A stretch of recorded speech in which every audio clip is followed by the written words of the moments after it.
Ways and Means, and this is the first time that Natural Resources and Ways and Means have met jointly. So it's hopefully it's something that will be helpful to all of us in understanding the issues. And thank you to Tony for making it happen.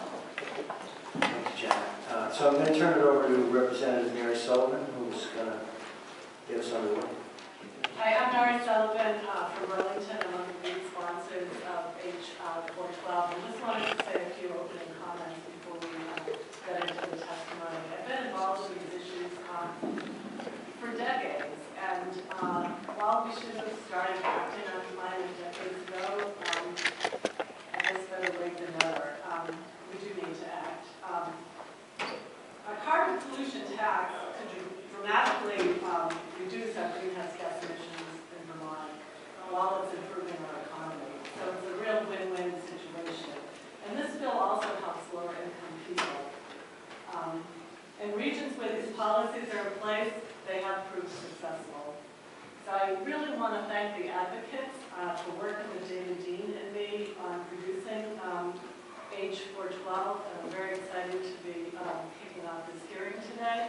So I'd like to welcome Scott Nystrom of REMI, Regional Economic Modeling Institute.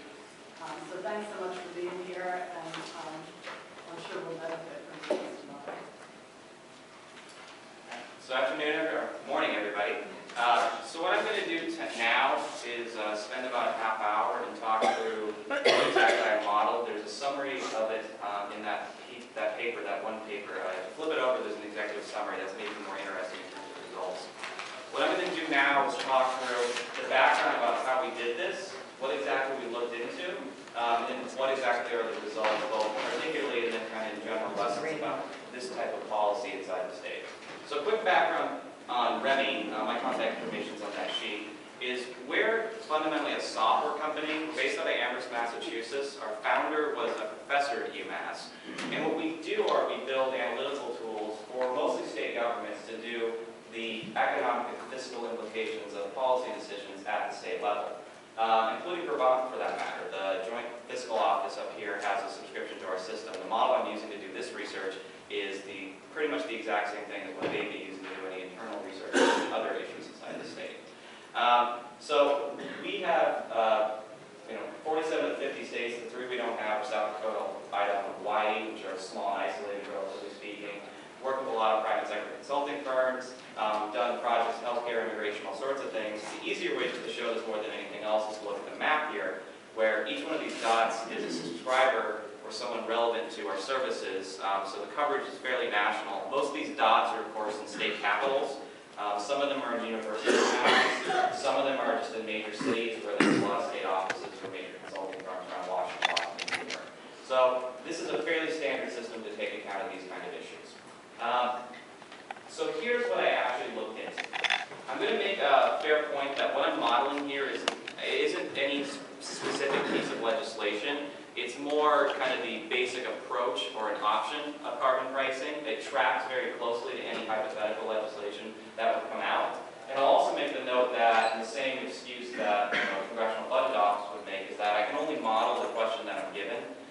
So I'm modeling the policy as it was described to me by the advocacy organization out here. So all the results you're going to see are based on these parameters. They don't have to be the final parameters, though. You can change them if you want to have a different level, if you want to use the revenue in some alternative way, anything like that. So I'll start on the right. It's three different levels of price. Blue, gold, red. Blue and gold are the same, and then they split off from each other. That's why you don't see gold for a while. And blue is the lower one. So this is for the price on carbon dioxide in the state. I'm not going to spend a lot of time in implementation because the next speaker will talk more about that specifically, about other regions, be it states or provinces in Canada that look at this. But by and large, because Vermont is a state that mostly imports these commodities, as far as I can tell, there's no oil and natural gas wells inside the state, there's no refineries. That means that you have to apply this tax further down the supply chain. And just to give some benchmarks of the relatively speaking the levels there would be here, $50 per metric ton. The math works out where it's about $1 per metric ton is roughly speaking 0.9 cents per gallon of gasoline, so it's about 45 cents roughly speaking. The idea of it, more than anything else, is twofold. One is you're using prices in the market to incentivize people to change their behavior. If you're increasing the price of it, people will respond accordingly. Think of any commodity that you may buy: housing, healthcare, food, vacations, airline tickets, whatever it is. If it's more expensive, you're less likely to buy it, and you're more likely to seek alternatives or buy something else. So that's fundamentally one mechanism here, is price incentive. Second incentive is, because this is a price, because this is a revenue item, it's similar to a sales or an excise tax, it brings in revenue. And that revenue can be used for other policy purposes, be it locally or at the state level. That revenue also counterbalances any negative effects. We're looking at both the upsides and the downsides of this policy. Higher prices by themselves for anything are typically a negative, but we want to look at the net as a consequence of also having that revenue to be used for other options, and then also take account specifically of Vermont's economy and structure. In the model we use to do it, this is a version of it here. That's the national one, just real quick. Indeed, this is actually Vermont, and just to give one proof of that, this black line here is the state population, which is about 620,000. So it's Vermont in terms of its demographics, its industry mixture, and its geography. It's very specific to the state and its counties that we're looking at. This isn't some generic region. So the levels there are then recycled back into the economy. I'll do that next, but I want to talk about what this actually covers. It's covering liquid and gaseous fuels, but it does not cover electricity. It's a very long and complicated story with the RGGI program. It was decided in this case, for simplicity's sake, to leave electricity covered by RGGI, but not covered by this. This would be a supplement or a complement to RGGI, which already has an electricity sector. The revenues returned, there's some precedents like British Columbia, but I'll let the next speaker cover that. So the use of the revenue, it's breaking out by percentages here. And by color. So I'll start with the top, I'll start with the individual income rebate. This would be money directly returned to households.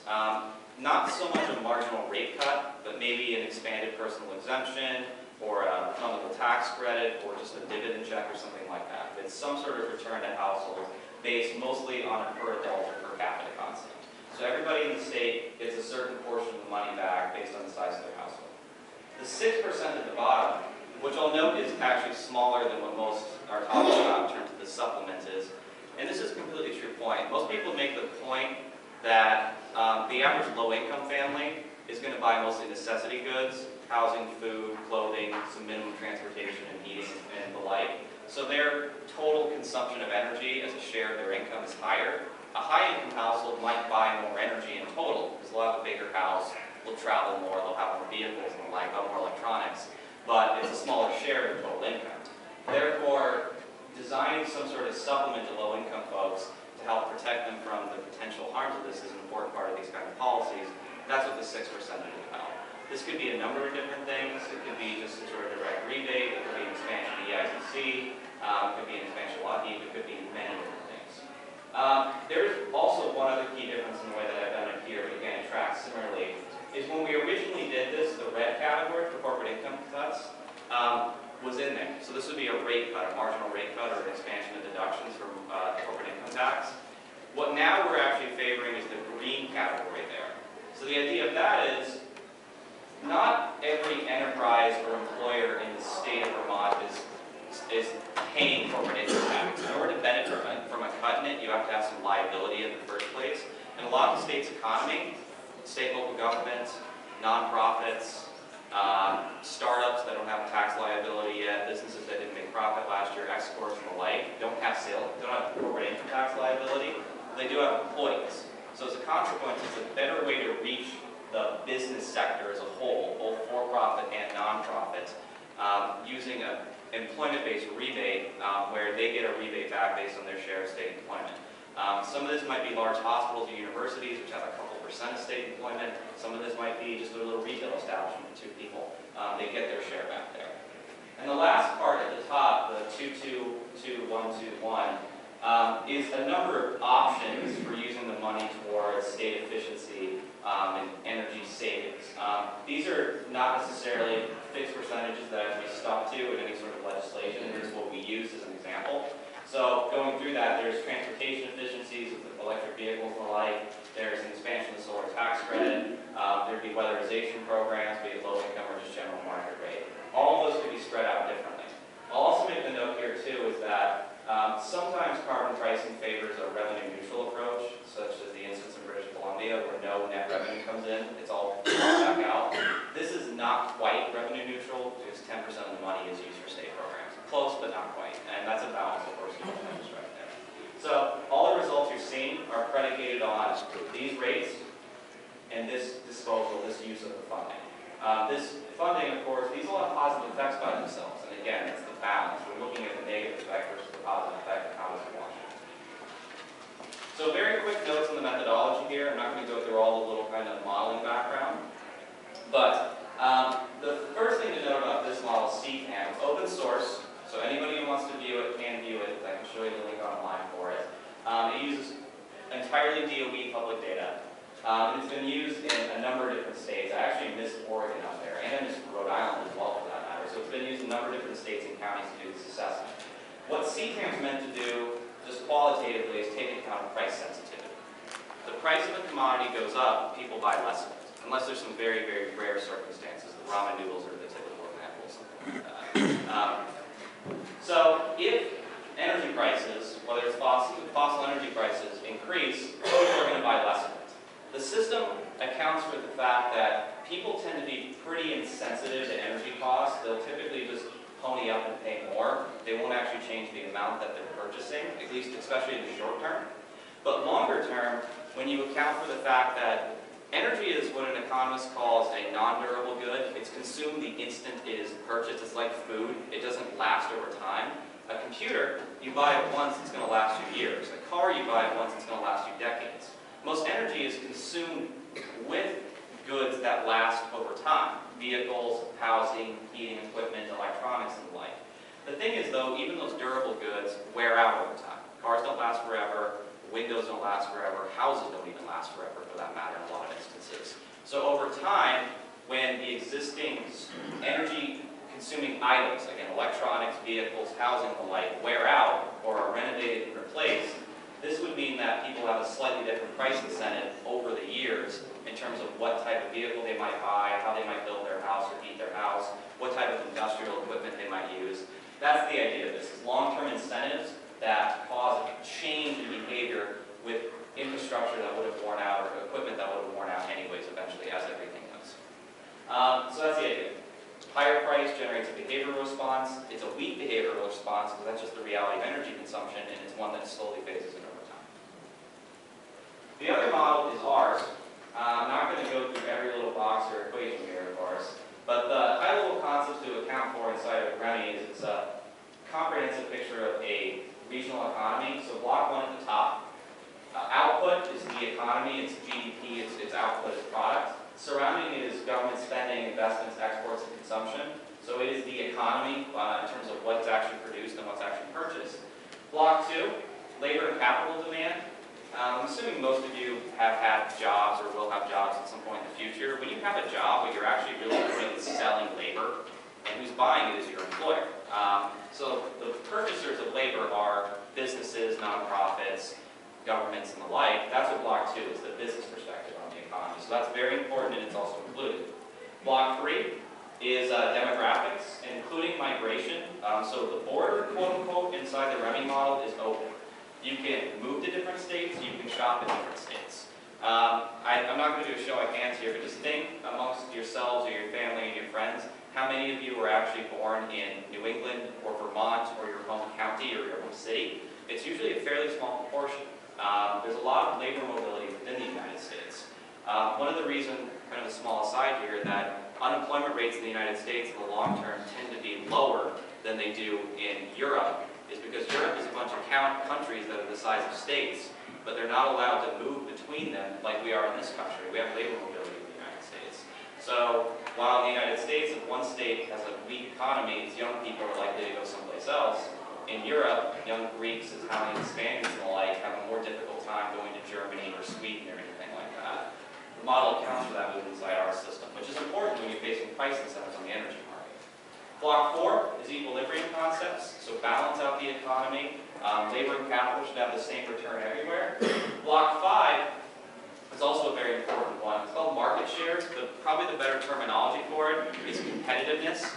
If there's a change in cost or a change in incentives, how well does Vermont compete with the rest of New England, the rest of the United States, and the rest of the world?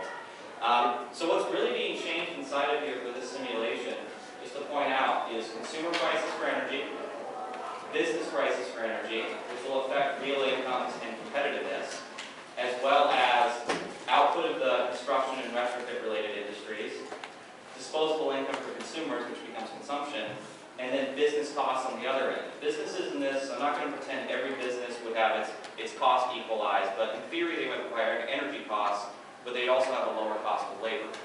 Those two would hopefully help equal each other out. And the two work with each other. So we're using the tax and the price incentive model to drive variables inside our system, and we're using underlying economic fundamentals in our model to drive the long-term forecast inside their model, so they work in concert with each other. So that's the background and methodology. So now I'm going to talk everybody through essentially the results and some of the high-level implications of the same. So just start off with the great hit, the home run, is employment. You actually have on net slightly more jobs in the state of Rhode Island as a consequence of this than you would have otherwise. Sorry. Vermont, excuse me. Yes, actually yesterday. So, Vermont, Green Mountain State. And actually, it's funny I say that because they don't scale correctly either. You guys are smaller than that, so. Vermont has more employment. There's two main reasons for this, and I'll get to those in a second, but I'm going to talk about one first and foremost, because it's about 50-50 in many of the reasons here. So here's gross state product. This is the equivalent of GDP at the state level. This is the size of the state economy. So it's gone up. The main reason it goes up, we remember just basic economics, is when you import something, it's not made in your region. It's not made in your state or your country, which means it counts for somebody else's GDP. If somebody, I'm trying to think of an obvious example here. If somebody imports just a bushel of corn from Ontario, which is then consumed here on a feedlot or something, that would count towards Ontario's GDP and not as much in Vermont. You would get some retail and distributional effects around here. That is accounted for. But for the most part, that counts for somebody else. So remember my earlier point. Anytime anybody buys petroleum or natural gas products in the state, for the most part, the value added of that is coming from someplace else. The state doesn't have any extraction activity. It has no refineries, as far as I can tell. I think the closest refinery is Delaware River, Philadelphia area, and there's some in Halifax, Maritime Canada. There is economic activity associated with local retail, so gas stations, and local distribution. The model accounts for that. So all the results are accounting for the fact that there is a local value added to the wholesale and retail part of the system. But the bulk of the value, the rule of thumb I've usually heard is that for any gallon of gas, about 75 cents of it, or excuse me, 75%, so 75 cents on the dollar, is the actual refined product. So that's as it comes out of the refinery in Texas or Oklahoma, while about 25 is usually picked up locally. That can vary, but that's just a rule of thumb I've heard. So as this commodity becomes more expensive over time and people buy less of it, that means the state is importing less and less of this. And this is true of Vermont in particular, it's true of New England as a whole. Imports are subtracted from gross product, therefore gross product goes up over time. It's displacement of imports. Lots of states and lots of cities have the displacement of imports and the substitution of local industry as a pretty standard economic development strategy. This is a similar idea here. And as a consequence of these extra dollars kicking around inside this state's economy, some of them are going to lead to more investment and employment and growth and all that. So that's where part of the jobs are coming from. It's just simply more dollars are kept local, which has positive employment effects. And you can see actually, they track closely with each other, though employment's a little bit lag, which is how the market tends to work. The labor market tends to lag everything else. We've had some recovery at the federal level from the recession, the financial crisis, but the labor market has lagged severely. That's just the general trend of it. Or give an idea of scale, what is the current total gross state product per mile? About 10 billion? Sounds about right. These changes here, I should note, they're all about 1%, roughly speaking, over time. The state's got a population of 620,000. It's got about between 350 and 400,000 jobs, which means if it's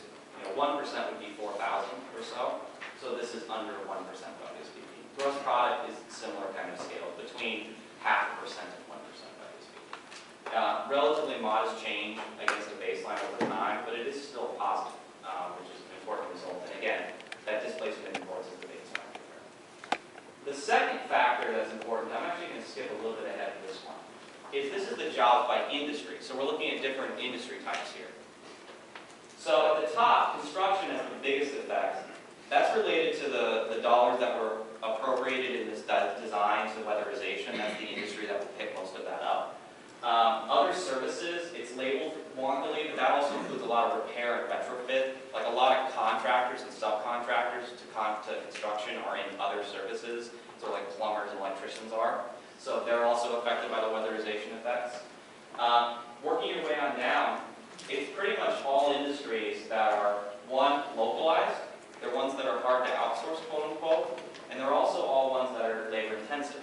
So to give one example of this, healthcare is something that is inherently localized just by its nature. You can't do that at a distance. It's also very, very labor intensive. It requires a lot of people.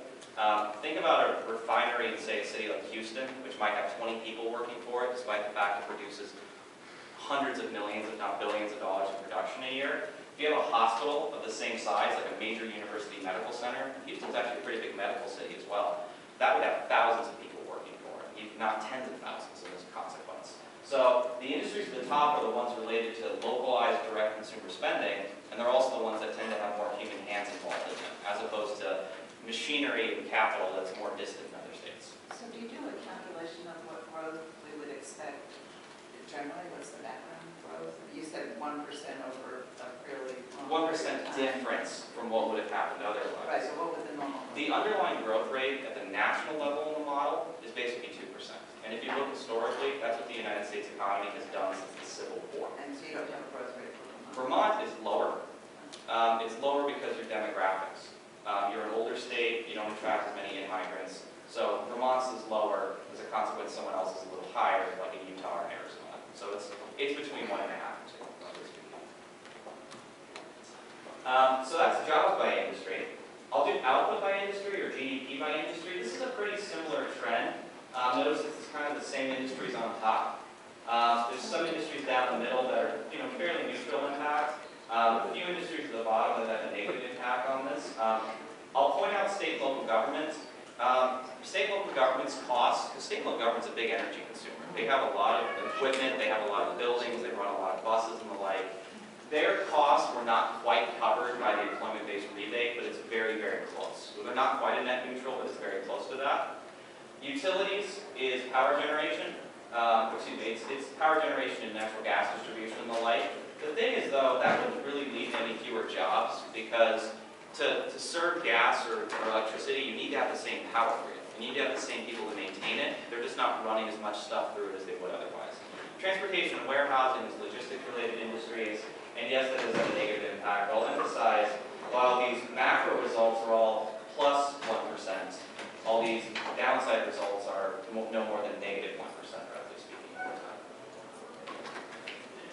And I'll put this slide up here just to benchmark this as a second. This is the current, it's 2013, it's most recent data, employment mixture in Vermont, so which industries do people in the state work for.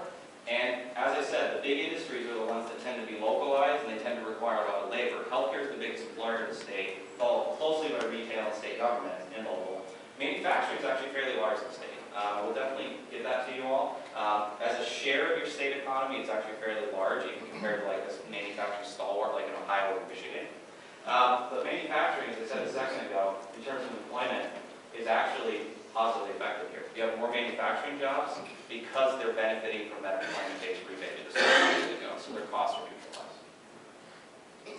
Here's real income, so this is household income, accounting for higher costs. So this is real income. We're not just saying people get the dividend back, we're discounting it for the fact that costs are higher. And then cost of living. So this is the change in cost of living from what it would have been otherwise. Interesting point on this one here, it's about 0.5% impact. And inflation tends to be about 2% a year, roughly speaking. So cost of living every year goes up about 2% just naturally. Energy costs are an important part of the cost of living. But compared to housing, healthcare, education, entertainment, electronics, all these other things that people buy, it makes up only a small share of total cost of living. So even if energy prices have gone up, this only goes up so much.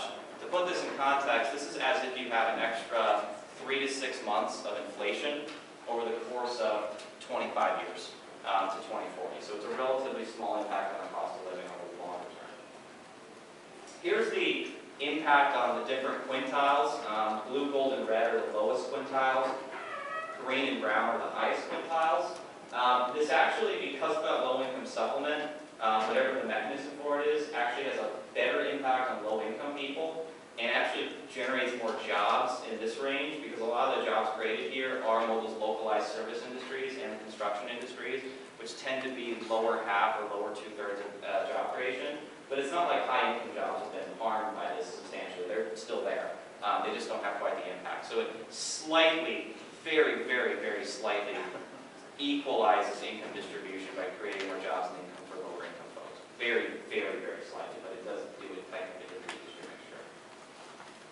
And actually, one fun little result is the way most of you think, like, how did you get to Vermont? It probably had something to do with either the quality of life, family, which is quality of life, but fundamentally for most of us, probably the determinant was labor market. If you find a job, was it a job that you liked, and did it balance with the cost of living that you have? The labor market is the fundamental determinant for most people of where they're going to locate themselves during key points of their life. Because there's more jobs available, the state actually attracts a few thousand extra people. And this would be not just young college graduates moving in here, but also their children being born later on and eventually attending school. They become Vermonters, what they consider. Again, this is, if the state's population is 620,000, so this would be like right about here, the blue line would be 1%. It's a very small impact relative to a baseline, but it is still a positive impact because of the labor market. So that's the economic results. Now I'm going to go through tax revenue, so kind of what JFO would do with something like this, and then also the emissions. So here's the revenue from it. It slowly comes up because the tax is phased in or the price is phased in, but it eventually peaks and declines as emissions start to go down. So it's a lot of money. I know you guys, your budget's a couple $2 billion. It depends if you count federal matching funds or not, but this is a very appreciable percentage of the state budget. But there's two issues with it. One, obviously, it's pretty far in the future. It's 20 years from now that the money really starts rolling in as the price is phased up. And issue two is it's not a robust revenue source over time. It has that frowning chase pattern and starts going down in the long term. So it's significant revenue, but it's a declining revenue source in the long term. And then the last one, emissions. So baseline is what the EIA, the Department of Energy has for New England. It's more of a New England line than a Vermont line, but I did make it Vermont scale. Just basically flat, if not a little downwards. You introduce the pricing schemes that I described to you, the pricing systems, and it reduces emissions. Part of this is, again, that price incentive, people just accounting for that price in their decision making. Part of it is the efficiency program that I described to you a moment ago. I'll also note too, I maybe should have said this earlier, is one thing that's not present in the modeling I've done here is any sort of climate feedback. That is, none of the results in here depend on any assumptions or beliefs about climate science. It's purely a tax study. We have an income tax in this country. We had one during the Civil War. We got rid of it afterwards. We got one during the First World War to pay for that war, and we just kind of never got rid of it. And now it's the cornerstone of public finance at the federal level. Most economists are not huge fans of income taxes. They discourage work, they discourage investment, they're hard to enforce, but it's what we have. The way I'm looking at this carbon price, because the model doesn't have any climate system in it, it doesn't depend on it. So none of the results you've seen here depend on any sort of climate effects, whether that's storm intensity and frequency outside, the slush storm we had last night, water availability, anything like that. None of that's present inside the system. It's purely, we look at taxing this commodity instead of taxing another commodity, which is called labor and capital, and seeing how the market works out. And because New England and Vermont is an importer of the commodity we're talking about, its GDP can go up. Here's the cumulative savings over time, just this number over time. Here's the source. I would think this actually is an important point. Is the price response is the blue part. So that's what people are doing on their own as response to prices. The gold part at the bottom is what that 10% of energy investment programs gave you. So it's basically a 50-50 split. So that's where the actual savings came from. Half is from just the natural price response in the market, and half is because of the state programs. So that's the mixture we have in terms of what actually creates emissions reductions. So that's pretty much all. Like I said, economically, it's slightly more jobs. It's 0.5% to 1% from a baseline, but it is more. Most of that is because displaced imports. It's a lot of money for a state like this, but it's not a dependable one. Again, it's that Brownie-based pattern. Emissions, I'm going to let that speak for itself. Again, I don't really understand climate science there, and I just kind of put my cutesy little demographic one at the end there. Because of a stronger labor market, it actually draws more people in the long term. So that's basically it. All my contact information is on these sheets. I'm happy to talk to you before, after this, on the record, whatever, but I think it's time for questions. Will this be on our website?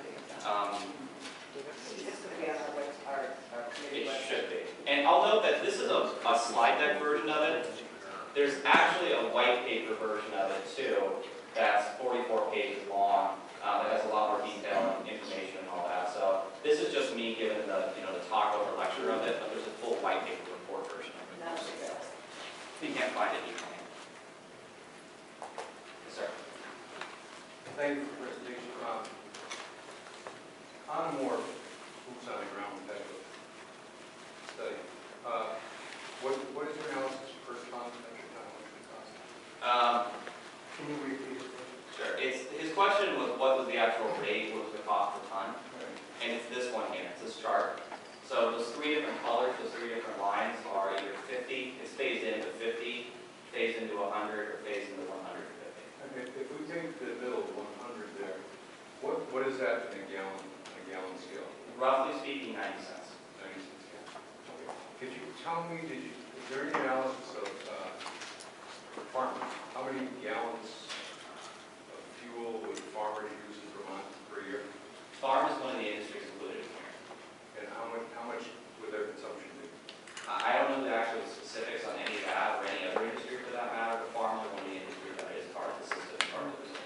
But at 90 cents a gallon, it would be a significant impact on farmers. Yes, it's a significant cost in that. They'd be eligible to the same cost of abatements and taxes as everyone else would, and again, they're part of the system.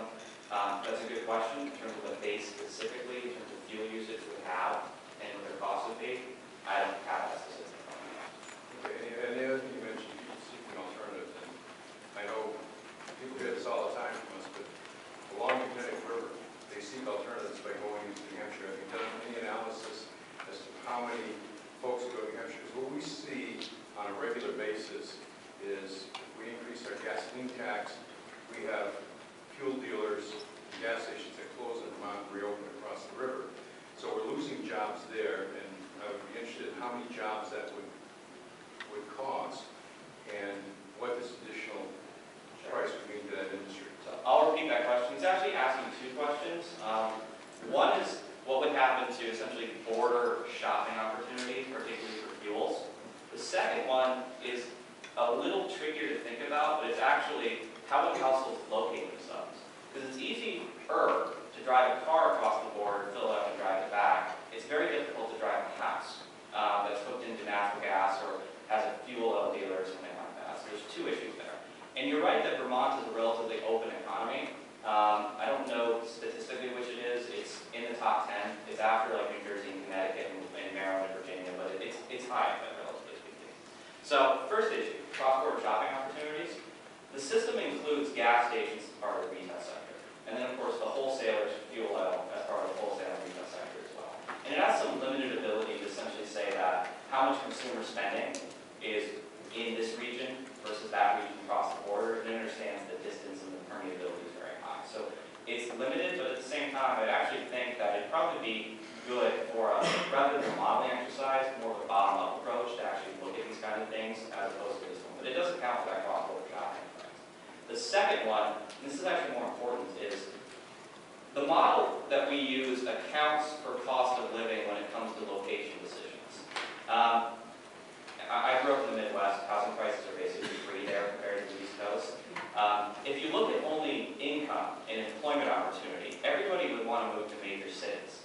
The thing is, though, no one actually does that because they're very expensive. So something that annoys me like crazy about a lot of federal data about quality of life and income is it's not cost of living adjusted. So it makes the Northeast Corridor and some of the big cities in, say, Texas and California look very high quality of life, when in reality, they're also extremely high cost. And if you benchmark, new parts of New England, the Midwestern states, the southern and mountain states, with their low cost of living, they don't look so bad anymore. And in some cases, they actually look better. So the issue I'm getting at here is the system accounts for location decisions based on job opportunity, but also the cost of living. Jobs can be very plentiful, but if it's an expensive area, that's going to deter people. So this here, because it increases the cost of living, and because some energy consumption can't be done across the board, you can't really move a house. Some people might choose not only just to drive across the border and shop, but entirely locate themselves in the next state and just commute in. That effect is also present in the system. And that one actually might be larger, because a person going to buy, I don't know how many trips a year, but say once a month, they fill up a tank, it's $50 a time, it's a few $100s. But imagine, instead of just trips across the border for gas stations, imagine its entire household and their entire income, and the housing purchase, which is hundreds of thousands, and all their education, healthcare, everything else. That's a much, much bigger deal. One family doing that quickly overbalances dozens or even more families just shopping across the border on themselves. It accounts for that second one very, very, very explicitly. It understands people can locate themselves in New York, New Hampshire, Mass, and drive and commute in for their work here and take their paycheck home. That effect is absolutely present in the system because of this cost of living effect. And that is actually probably the bigger effect, relatively speaking, especially in the long term. My final statement is, one of the things I think that probably does not show up is one of the realities that fuel dealers from Massachusetts and New Hampshire will cross the border and they don't report their sales in Vermont. So there is, the house isn't going to the oil is coming to the house. Right. And that's a very big problem we're in. Right. And fuel oil, that can happen. Natural gas, which is not penetrated as far into the state as part of the southern New England, but that one's metered, so that's different. But yes, that is definitely an issue. So you have,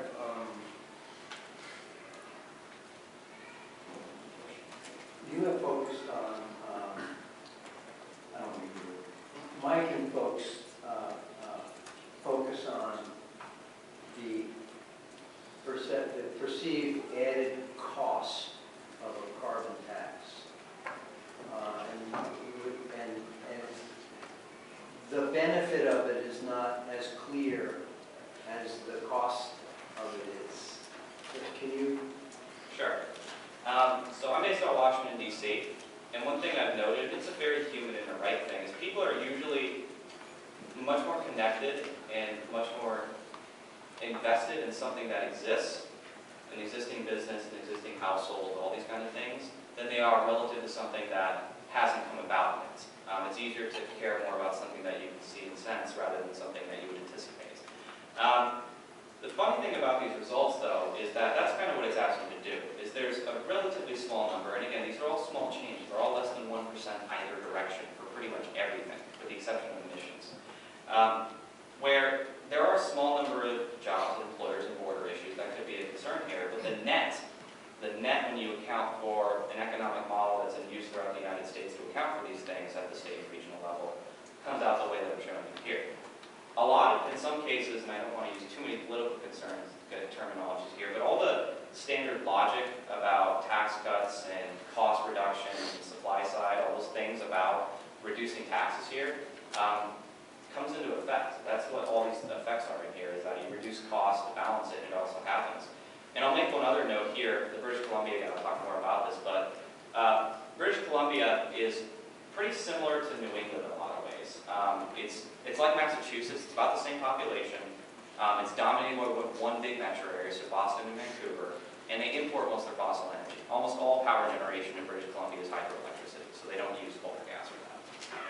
The result I got here basically says this has a small effect, it's 1% or so. So I don't say imperceptible, but it's very small. While emissions are falling 10, 15, 20% or so. That result that I got modeling quantitatively here for an economy that is similar to New England's is exactly what's happening in British Columbia. Their economy, if you look at it, its growth rate compared to the other Canadian provinces is the same. There's no differentiation, while its emissions have dropped relative to everything else. So the test case that we have of a New Englandish economy in the West Coast, the other side of the continent, comes out similar to this. But there's definitely a tendency to concentrate on what is had rather than what is not seen, which is what this is arguing about. It's easy to say that there may be certain jobs here or there that may be at risk. There's things that can be done from policy design and the use of the revenue to protect them as best you can. But at the same time, this is a lot of money in tax cuts and state programs, and that has these positive effects. So, some of this is, we're sort of jumping in without as much context as I'd like. But I'm just curious how these costs are offset by what Vermont offers also. How are the costs of this offset by forest sequestration, for example? That is separate policy issues I'm not really familiar with, to be completely honest. A lot of states will have existing programs for efficiency or appliances or cost assistance like EVA. I know Vermont has that program. So those are all still on the table for something like this. It's not really my question. Yeah, at that one, that's coming at it from a climate perspective. Right, but that's why we're here. I'm staying, I'll say agnostic is the word I use on the issue, because the modeling I do here treats this as a tax study, and that's purely what it is. I'm leaving the climate stuff off the table. I can't really help you there, and that's an intentional Right, choice. it's just that has an economic aspect. Yeah, well, and I'll note that obviously, theoretically, there could be climate feedbacks, again, sea levels, storm frequency, agricultural quality, all that could be part of this feedback. I've just left it out because it's a very complicated quantitative undertaking, and plus it means that climate science becomes part of the assumptions or the results, which is intentionally not part of it. So I have a question. You talked about this 1% impact over time. We're looking at 2040 or something. Yeah. Out here. And this ramp, as I understand it, ramps up over a period of what? 10, 15 years. 10, 15 years. What happens during that 10 or 15 years to the kinds of things that you're looking at in 2040? What happens to jobs? What happens to gross state product? What happens to emissions? That's what's reported on here. That's what's reported on here. It just slowly changes over time. And you can notice a lot of these curves. Notice a lot of them have kind of a ramp, and then they have either a kink or a flattening in the outer years. That's them responding to incentives until the tax flattens out, and then the response starts to flatten out. It's never quite gets there. It's always lagging. It's always evolving. So there isn't a worry that we should have in 2023 or something. I mean, pick a year. There isn't some place where the impacts would be higher. That's actually possible, and in a few of the versions we did of this, some of the early ones that we did not release, we did different policy designs in terms of how we use the revenue, and it actually, in those instances, might have generated a situation where instead of kind of an upward curve, you got more kind of a swoosh, like a Nike curve, down and then up. But you modeled it, you created something that doesn't. We eliminated those cases because that's not what we want in terms of policy, so we went with something that didn't create that penalty. And so, I don't expect you to go into a lot of detail on your model. The model is basically a model, and what I'm wondering is, if you apply this model to any actual situations, you would expect to get a correlation. Yes. Has that been done, other than British Columbia? So, it's really hard to do it because there's always so much changing in the economy. The only times you really get an instance to do it is where you have what I like to say like a steady state economy. That is, it's kind of, you notice the trend. It's flat or it's a steady growth rate or something like that. And typically, the only circumstances you get to check how a model like this works is when you have literal acts of God. And I have two examples. One is Hurricane Katrina. New Orleans is a pretty flat population, developing about the same way it always had. Hurricane hits, and its population goes like this. Before the hurricane even hit, our client at Sandia National Lab had a Louisiana model. They were running this for the Department of Commerce and FEMA. And they basically, all right, when a hurricane hits, what's going to happen? We're going to lose a ton of infrastructure and capital, basically housing, a ton of commercial industrial equipment. We're going to lose a ton of people. And then we're going to get a ton of rebuilding back. We're getting a lot of FEMA, relief dollars, we're getting a lot of construction activity, all that kind of stuff. And I remember, actually, this made CNN when this report came out back in the day. I remember seeing it. Where actually the curve that they found in terms of population and output, so basically the economy, so steady, Katrina, flat, slow recovery. If you graph that curve 10 years ago now, the correlation is like 0.9. It's very, very close. And this is a testament to Sandia. They're very, very good at what they do. But at the same time, the model performed very well and you had clean break. That's issue one. Issue two is the Bacchanal Shale, where Montana and North Dakota have pretty steady economies since World War II. Eastern Montana's had a population of 80,000 since the 1800s. All of a sudden, Bakken happened, now they've got a population of 120,000. When it started happening, our client out there, the DOT, they wanted to figure out, all right, well, what's this going to do in terms of adding population and business activity? Basically, do we need to 4-lane certain roads? Do we need to pave others? And they went through and they ran it. They said, all right, if we get 1 million barrels a day, it's going to be this much drilling, this much extraction and movement, and we're going to need this many jobs. Some of those are going to be local, some of those are not. The people coming in and out from Texas, Oklahoma, and the like. And they ran it. And the curve they got, where the area goes from 80,000 to about 120,000 in 5 years, you graph the lines that are eerily similar. We initially underestimate, long-term slightly underestimate, but it's like minus 5,000. And they took that population data, put it in a traffic model, and figured out that actually we're so overbuilt in eastern Montana, we don't need to add 4 lanes and 2 lanes. It's been overbuilt for decades. This will use more of the capacity up. We really should devote our resources to the growing cities in the western front, like Missoula and Helena and the like.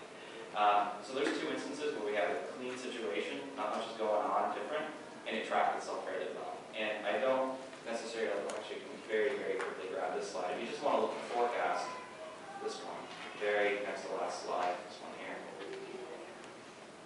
It predicts pretty well, all things considered, over the time. At least if you use our score as a metric, and this is how economists measure these predictions. And then Sam. So, a couple of questions. One is, I wondered if one of the scenarios we had modeled was reducing the capital gains tax and what kind of impacts that would have. And the second question is, what if all the states adopt a similar fee or tax? Does that change the model very much? Are we getting gains because we're assuming other states don't adopt the tax? And then my third question is, do we see, I don't know if this would be you or our speaker, but would we see the same carbon reductions if gas prices would go up without any tax? Okay. I'll get to 2 first. I've actually done a study of, hold on, this will take a second to load, this is a big file. And I'm not going to go through it all right now, but we've actually done a national level study. It's not exactly the same policy design, but it's available on the website, Persistence Climate Lobby, Power Key Edition, and all that. So we've done a national study. And that's broken out by region. So the lessons for doing that are probably pretty general to the states up here. So a national study exists. I won't go through all its implications right now, but yes, a national level study would be, or a national level policy, because you can tax at the point of extraction then, and because the federal government has control of imports and exports, because it affects the power sector much more, we could found different than it would be a state or regional policy. That's issue 1. Issue 2,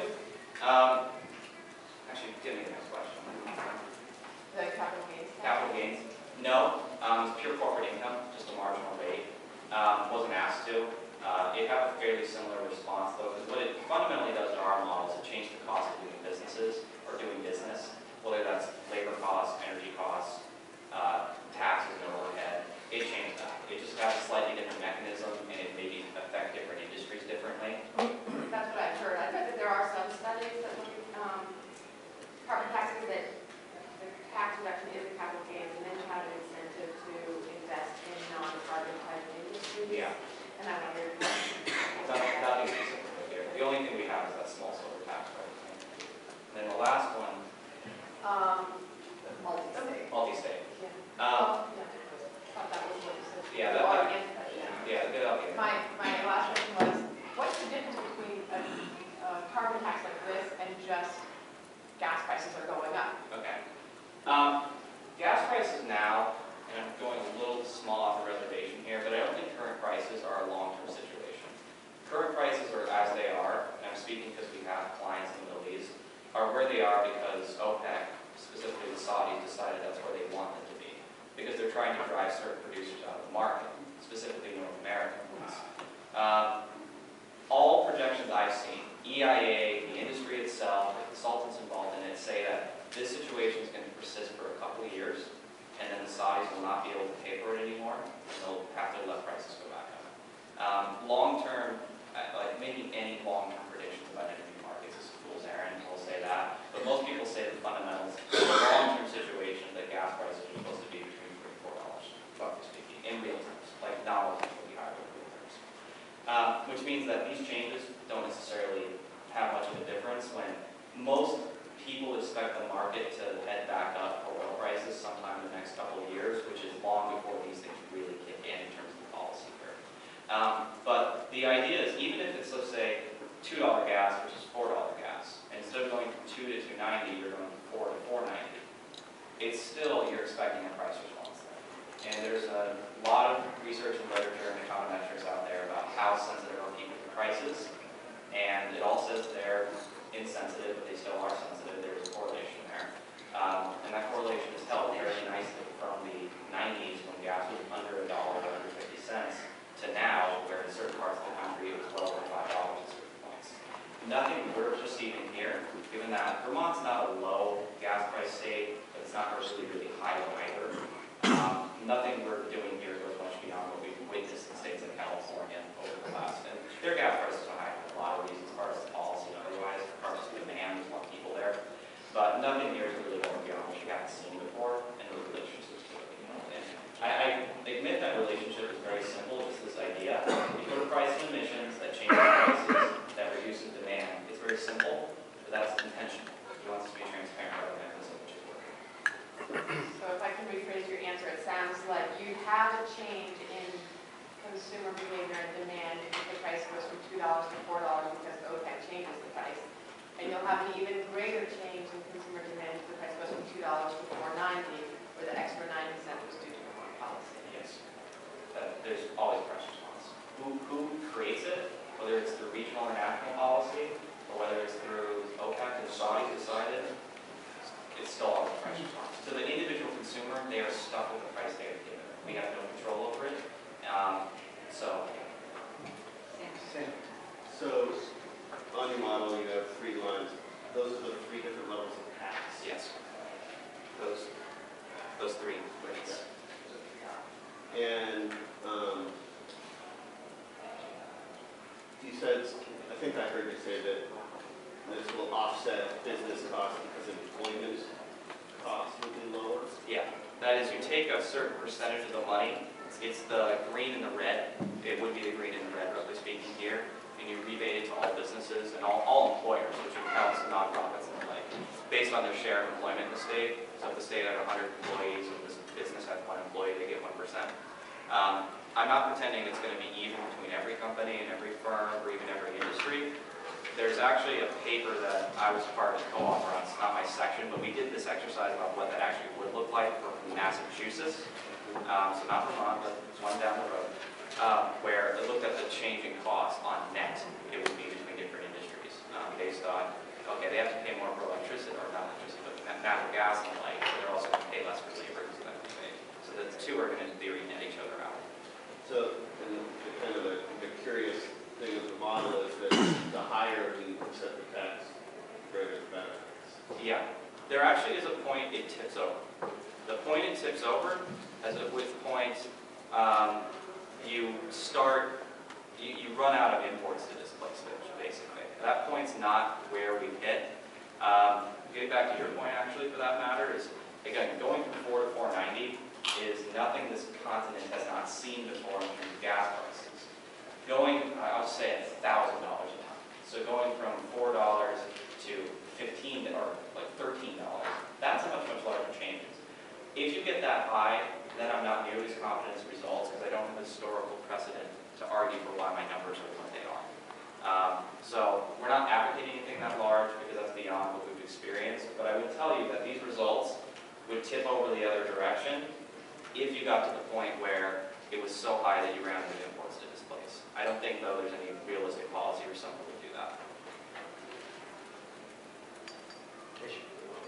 So, taking all of your models at face value, tell me what I'm missing that medium and high track so closely that you would recommend doing the medium until 2026 and then increase the tax to get the further benefit. and high are the same. Notice how the yellow line pops out of the red? That's what I'm saying. Yeah, they're the same, and then they diverge. We just picked 3 cases for sensitivity. They're not. But you put, I mean, your last statement here is, you know, high and in 2040 means as much as X, but medium and high for the next 10 years gives you the same result. Yes. What am I missing that you wouldn't keep doing that until 2026, and then if you wanted the additional benefit, you would increase the tax?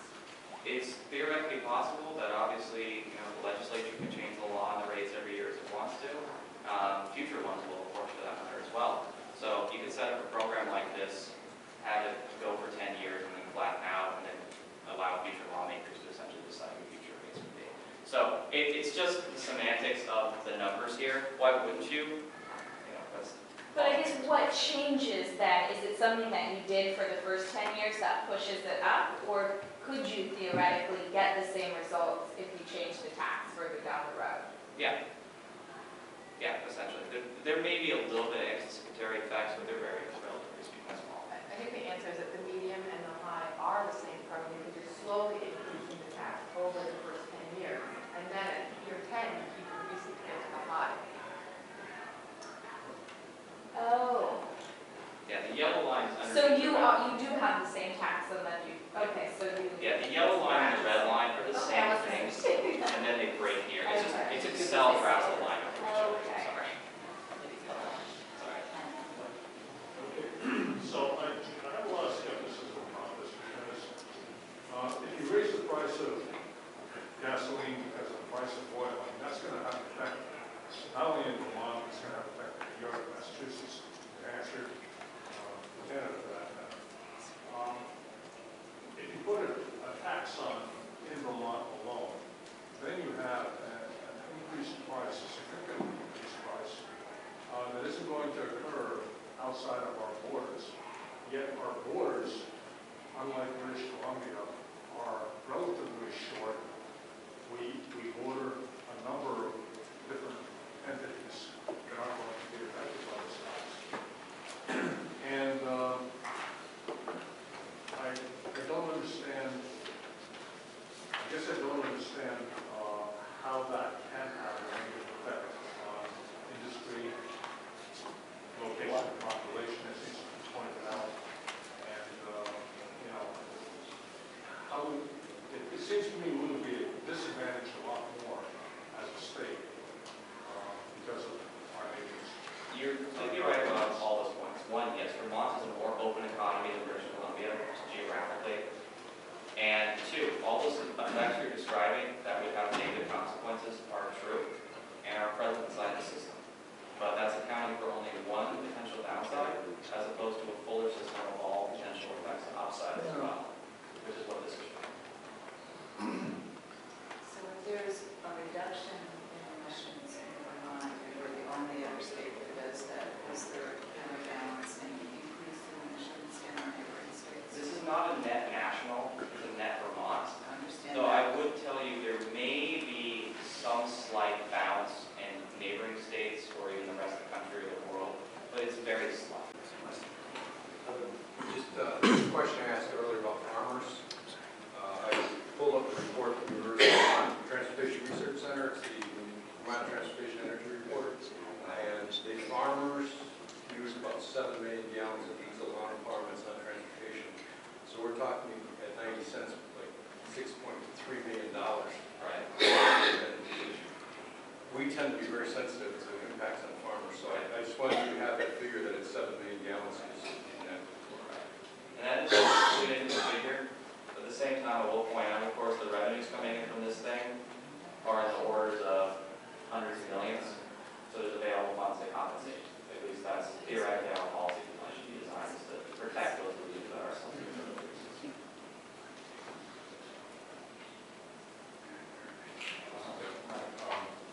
So Vermont likes to lead in a lot of things.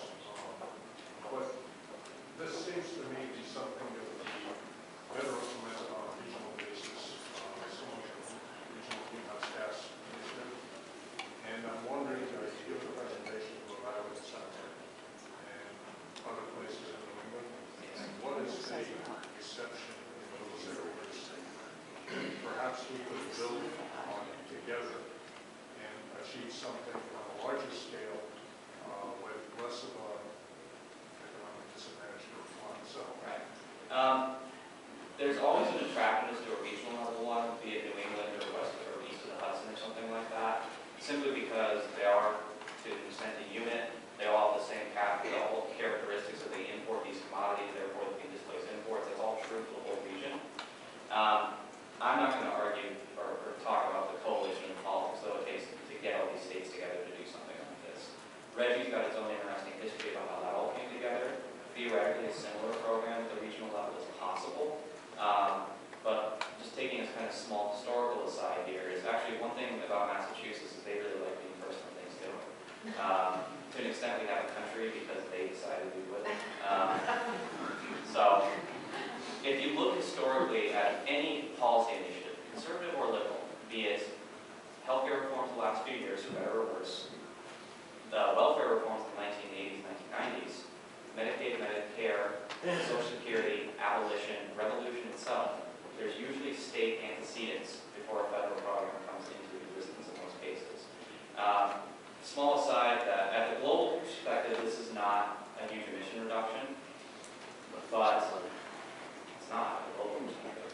But what Rhode Island, Vermont, Massachusetts, and friends in New England, and also Western Coast states, Oregon, Washington, British Columbia, what they can do here is essentially set good examples and show that for them it works.